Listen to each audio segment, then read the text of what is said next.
بسم اللہ الرحمن الرحیم۔ السلام علیکم ورحمۃ اللہ وبرکاتہ۔ ماضی کو کبھی گلے کا ہار نہ بنائیں، اس سے سیکھیں، تجربہ حاصل کریں اور آگے بڑھ جائیں۔ اپنی ناکامیوں اور لوگوں کے رویوں کو سینے سے لگا کر سوچ کر خود کو ہلکان مت کریں، اپنی ہی ذات کو کمزور کرتا ہے۔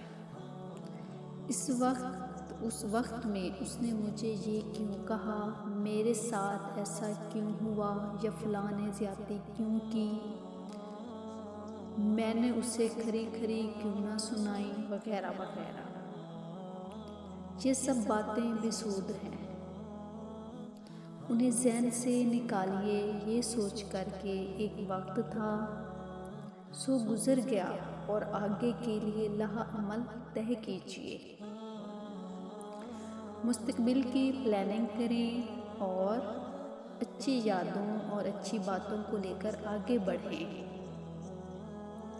اس سوچ کے ساتھ کہ ابھی زندگی میں بہت کچھ اچھا ہونے والا ہے۔